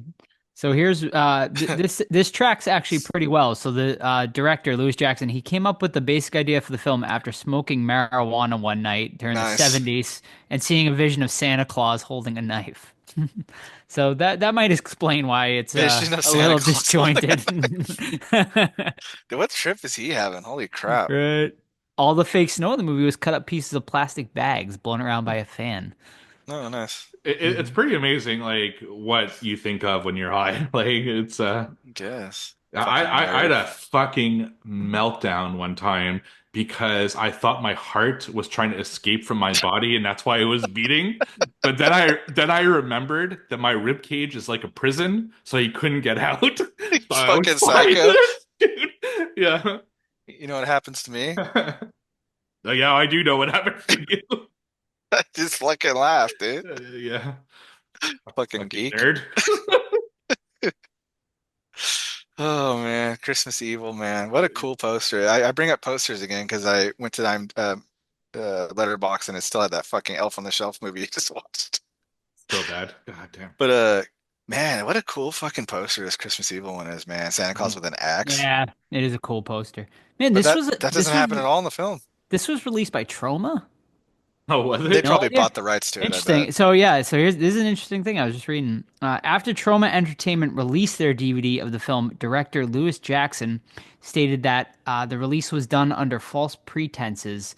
I thought that Troma owned the rights, but of course Troma never does what they say they're going to do. It turned out that they'd bought the rights in a fire sale. There was literally in a fire, and the people who owned the rights were bankrupt, and Troma walked into the rubble and picked up whatever was lying around. Wow. So Lewis Jackson was not very happy with Troma releasing They this. scored apparently. though with getting a full film. Right? Yeah. Lewis Jackson only directed 3 films: Christmas Evil, The Transformation, A Sandwich of Nightmares, where the fuck that is, and The Eternal Blonde, which doesn't have a poster, so it's probably a porn. Is he still living? Can we try to get him? Can we go for a? Yeah, we another got Christmas. Santa's Sleigh director. Can we get Lewis Jackson on? Man, we gotta get Harry on. The guy is still living. He's like 90 something. I Get think. him on, dude. Born in 1933 and still living. God. Wow, fucking. I'm, Good I'm run, still man. I'm still waiting for us to get Eric Freeman. Yeah, whatever happened to that? I think that's definitely obtainable for sure. Maybe we'll let's Next year. yeah, next year for our Christmas time. We'll definitely. I think we can. We can make that Unknown on happen. Lewis Jackson. Nothing on his IMDb really. Interesting. Hmm. I'm Well, gonna. All right. Well, I'm gonna make that my goal. I'm gonna try to life's track him goal. down. I'm gonna try to track down this Lewis Jackson. I don't even see what year he might be dead. Quite honestly, but there's nothing. He has no information on his IMDb as far as like birth date Nothing. or anything. So I mean, Jeffrey DeMunn's still kicking. no, he's not. He died? No, he's Dale? still kicking. He's Is still he? I thought kicking. Jeffrey DeMunn died. No, I don't think so. I think Oh, you're thinking okay. of Who am I Herschel. thinking Herschel. of? Herschel. Oh, okay, yeah, Yeah. you're right. I am. All right. Well, never then mind. DeMunn was born in 47 though, so he's got what, 10 years youth on. Yeah, You said Harry, 30 something, right? Harry was 33. I can't. Let me see. Jeez, Yeah. Yeah. Well, look. that's we'll wild, man. What are we figure doing this right out. now, man? Probably watching Christmas Evil. He's fucking reminiscing. I was in that fucking movie, dude. If he did a con, I said that to Sam. I was like, dude, I would love to see Harry at a con. I would totally meet him. But then I looked it up. I was like, oh, he's like 90 something. I don't think he's gonna be doing. Although Ted White was doing cons in Yeah. 94. So I think is was his Rico last Browning. con. Yeah. that's true. So maybe So this, someone can find Harry. Yeah. The last time he did a film was 2007. Okay.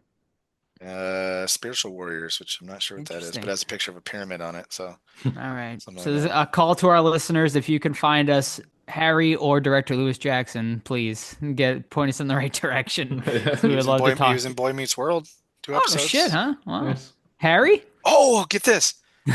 He was in ER and he played Santa Claus in 1 episode. That's amazing. So cool. That is so cool. You know That's that's like one of the writers who fucking Oh, yeah. knew what he was doing. Yeah. That's so cool. Shit. Also in Married with Children, huh? Uncle yeah. Dudley for an episode. Interesting. Wow, looks like he was Wow. quite a character actor. Yeah. All right, cool. Alrighty, gentlemen. I think that pretty much wraps it up. Hold up. Oh, 30 episodes of Sesame Street as Buddy / George the Mailman. So Wow. I'm guaranteed we've all seen him before. Something Dang. else. that's Wow. wild. That's wild. Yeah. Sweet. Well, there you go. There's some tidbits here for you guys as well. All right, gentlemen. I think that pretty much wraps up the episode. So let's get into rating this. I'll start us off. Yeah, man. I mean, overall, I had fun. Like, I had a lot of fun watching this. Like I said, the Christmas is set. Like, if you're watching this at Christmas time, it is a great Christmas time watch because fucking beginning to end, Christmas aesthetic, absolute 5 out of 5, 10 out of 10, just amazing. Yeah, man, the story definitely is lacking though. It's just a little too slow for me to get going. I wish some way, somehow, we got a little more horror in here. But like I said, I mean, this isn't one I'll add to my every year Christmas watch list, but every few years I could see myself revisiting this because I there is some fun to be had. So I'm gonna give it a 3 out of 5. All right, you're a little bit more generous than I am. Overall, at the end of the day, I was bored with this, and I agree with you that Christmas, they nailed it with this one. They did a great job of capturing that spirit with the sets, with him working at a toy store, all that shit. But man, you can't go 15 minutes without having to kill. I thought it was overall was pretty boring. There were a lot of threads that I think they could have utilized better than what they finished with, so I'm sticking at a 2 out of 5. And yeah, I enjoyed watching it. You know, it's got a lot of issues. It could have been tightened up. It could have had like better flow and everything like that. But I think the story is solid. I think it's ripe for a remake, and it's one I could see myself watching every, 3, 4 years. So I give it a 3 out of 5 as well. Dude, let's remake this fucking thing, guys. Yeah. I'm in. Seriously. All our ideas are better than what it was. Right. We need to pitch Trauma. That's right. If they even own the rights, and who knows who owns these rights these days? But all right, and our friends over at Letterboxd currently have it at a 3.1 out of 5. So right there with me and Steve. Yeah, man, I think this is one you don't hear a lot of people talking about, like at all. It always seems to be on the underrated sort of horror Christmas gems. But yeah, I mean, I think we're all in agreement. This is definitely one ripe for the remake treatment. So we'll see. Steve, Todd, and myself might be talking about this one off the air at some point after we finish the final episode. This might be our next project. We'll see. All right. I think that's it, folks. Next week, what do we got, Steve? Well, unfortunately, you are not here next week. I won't be. You're on vacation. I will. I'll be out of town for Christmas. There's a movie that Todd and I have been talking about doing whenever this situation would happen.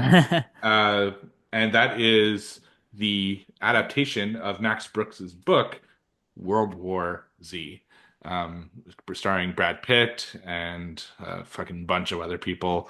So yeah, I'm looking forward to reviewing this one and discussing it with Todd. Excellent. Yeah, one I don't think I've seen since theaters, so I kind of wish I was on. That's one I'm definitely ripe for a revisit. I think I remember liking it, but I can't remember too much about it. Yeah, But it's gonna be a good discussion. And just to jump back, Vinegar Syndrome owns Christmas Evil, and I totally forgot they put Oh. out a Blu-ray of it. So, very cool. yep, All right, nice. It's still available? it is. Yep. Oh, there you go. So anyone that wants to check out Christmas Evil, go support Vinegar Syndrome and pick up a copy. I wonder if they get any cool special features on that. And we have to Oh look yeah, into that. they load the shit out of their Yeah. releases. Interesting. All right. There is a Lois Jackson Christmas Evil interview over on YouTube, so you can go check that out. I'm gonna watch that, I think, later tonight. All right, folks. That is going to wrap it up. Once again, happy holidays, Merry Christmas, Merry whatever you celebrate. We hope you have a safe and happy holiday season. In the meantime, you can keep up with the podcast, Facebook, Twitter, Instagram, Threads. Just search. Is anyone even using Threads these days? Like, I've been considering just like shutting. It's actually starting to. Okay, The because Threads people are and- shutting down their Twitters, X, right? yeah, that's right. Mm-hmm. So we'll stick with it for now. Facebook, Twitter, Instagram, Threads. Just search the Horror Squad Podcast. You can also email us anytime, the Horror Squad Podcast at gmail.com. But you know it. The absolute best way to keep up with the podcast is our Discord, which I've been absent on lately. I got to get back on there. I'm like kind of like shutting down for the year, and then like once January starts back up, I'm like gonna get back into sort of everything and be better and more present with everyone. So I'll definitely be back on soon. But yeah, join our Discord completely, totally free to join. Amazing community over there of people. All of our listeners, Steve, Todd, and I are on there. Steve definitely the most active. He posts questions every single day leading up to the episode, as well as Movie Club. How's Movie Club going, Steve? That coming up soon, right? I'm probably gonna have to reschedule it because my sister is coming over that weekend. But it will be probably the Friday after that it usually is, and we'll still watch a 2024 film. Excellent. Awesome. All right, so yeah, movie clubs every month over there, as well as just everything to talk about, horror and non-horror related. So join us on our Discord. It's linked over on our Instagram, or you can send us a DM or an email. We will get you a link to join that Discord. And don't be shy. Everyone's very nice over there. I know a lot of you have. I've sent you links, but I haven't seen you talking over there. So, don't be shy, especially for the new year. Make that your New Year's resolution. The New Year's coming. And I think your resolution should be, I'm going to be more active in the Horror Squad Discord, as well as donating to the final episode. Those would be your 2 New Year's resolutions for the year.